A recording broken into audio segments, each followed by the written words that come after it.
Сәлем достар, каналыма қош келдіңіздер. Бүгін біз ерекше тағам дайындаймыз. Сондай тойымды және де оңай дайындалады. Қамыры жұп-жұмсақ, ішіндегі салмасы да дәмді. Жанұяңыздағы жандар сүйіп жейтін болады. Түрі де сондай әдемі.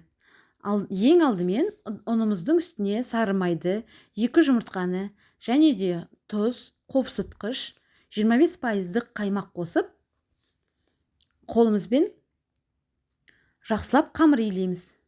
Қамыр жұп-жұмсақ, қолға жабыспайтын болып шығады.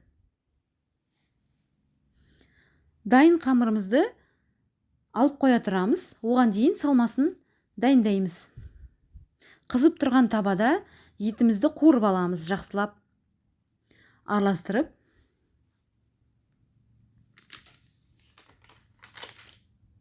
Осылай қуырып шығамыз.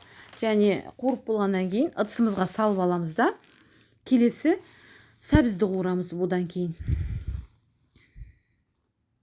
Дәл осылай қуырып, ыдысымызға салып аламыз. Енді жуаны және де үстінен бір сарымсақты қуырамыз. Дайын болғанша.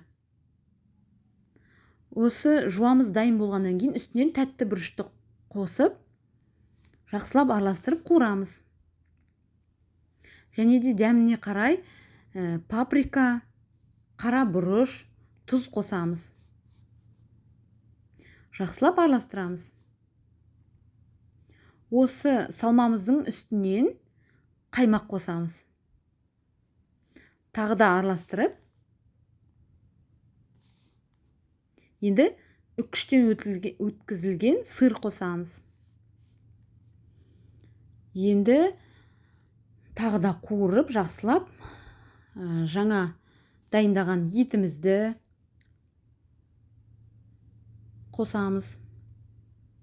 Осыған сәбізді қосамыз, және де шикі ұсақтап туралған картопты қосамыз. Барлығын жақсылап араластырамыз.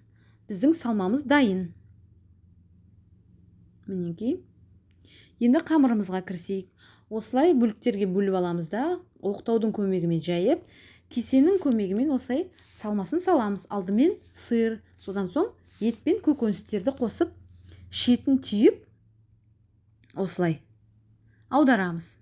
Видеода көрсетілгендей. Мінекей. Енді мына бетіне аударып, қамырдан осындай жгут жасап аламыз алдын ала. 2 жгутты өріп,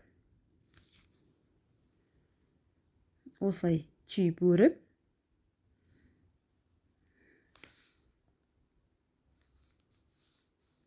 сәндейміз. Міне кішкентай дөңгелекті де осылай қоямыз. Міне тағы да бір көрсетіп жіберейін. Осылай барлығын жасап шығамыз. Осы құраммен 10-11 штук шығады. Барлық ингредиенттерді описание бөліміне жазып қалдырамын. Каналым сіздерге пайдалы болса, тіркеліп алуды ұмытпаңыз. Мені тіркелмей қарайтын оқырмандар көп екен. Сіздердің қолдауларыңыз маған жақсы энергия сыйлайды.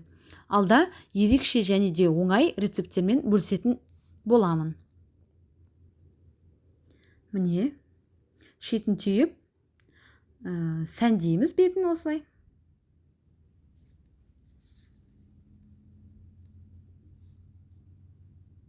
Мінекей видеода көрсетілгендей жасасаңыз болады. Енді барлығын осылай жұмыртқаның сарысымен жағып шығамыз. Және де әдемілік үшін мак сүйіп, бетіне қақпақшасына осылай қолымызбен мак жағып шығамыз. 180 градуста қызып тұрған пеште беті қызарғанша пісіріп аламыз.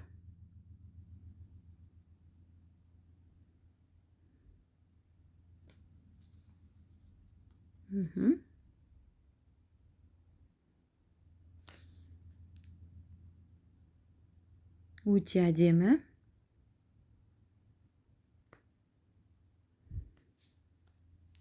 Мінекей пісіп шықты. Өте дәмді, тойымды жасап көруге кеңес беремін. Барлығына ұнайтыны сөзсіз. Сіздермен болған Жансая. Сау болыңыздар.